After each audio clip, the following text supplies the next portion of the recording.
Hello বন্ধুরা, যারা মনে করছেন বাইরে কাজ করবেন, বাইরে আউটডোরে যারা কাজে আসছেন, তো তারা একটু হিসাব করে আসবেন। কেননা এখানে এত গরম পড়ছে, এত গরম। আজকে আজকে মোটামুটি 45 ডিগ্রির উপরে পেরিয়ে গেছে, 45 ডিগ্রি। আপনাদেরকে দেখানোর চেষ্টা করছি, প্রায় 45 ডিগ্রি। এই করা ধূপ, এত ধূপ, মানে কি বলবো, মানে মনে হচ্ছে যে গায়ের চামড়া একদম ছাই হয়ে যাবে এই ধূপ। এই দেখাচ্ছি, এই তো সূরজের অবস্থা।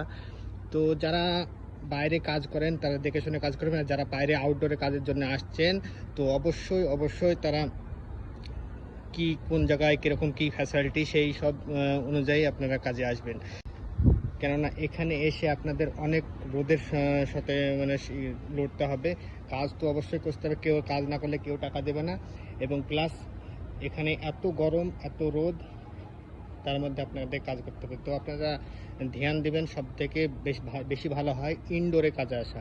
কেন ইনডোরে কাজ পয়সা একটু কম হলেও আপনি এসির মধ্যে কাজ পাবেন। আপনার যতক্ষণই ডিউটি থাকবে 12 ঘন্টা, কারো 8 ঘন্টা ডিউটি আছে, তো তারা মোটামুটি এসির মধ্যেই কাজ থাকবে।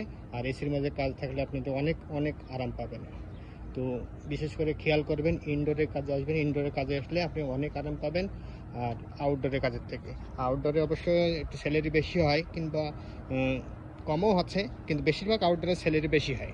তো স্যালারি বেশির জন্য যেন আপনি বাইরে কাজে না আসাই ভালো। আর বাইরে বাইরে কাজ করলে তো এটাই আপনাদের ফেস করতে হবে, এই রৌদ্র, তারপরে রৌদ্রে যাবে তো বর্ষা, মানে বৃষ্টি, সবই মানে আপনার উপর দিয়ে বেরিয়ে যাবে। তো আশা করে চেষ্টা করবেন যে সব সময় ইনডোরে, যেমন ব্যাংকে, তারপরে হসপিটালে, তারপরে অফিসে, বিভিন্ন জায়গায় কাজ আছে। তো চেষ্টা করবেন সব সময়। অফিসকে জিজ্ঞেস করবেন, অফিস লোক তো কেউই বলতে চায় না, বললে পরে হয়তো আপনারা যাবেন না, এর জন্য কেউ সত্য কথা বলতে চায় না। তো অবশ্যই চেষ্টা করবেন জানার। কোম্পানি যদি নাম বলবে, কোম্পানিকে যাচাই করবেন। কেউ যদি বাইরে থাকে আপনাদের, কেউ যদি থাকেন ফ্রেন্ড, তো তাদেরকে ফোন করবেন, কোম্পানির নাম বলবেন, এবং কোম্পানিটা কোথায়, কেমন কোম্পানি, ঠিকঠাক স্যালারি দেয় কি দেয় না, এবং কত মাস পরে স্যালারি দেয়, এই সব কিছু জানার অবশ্যই বিষয় আছে। জানার পরে তারপরে আসবেন।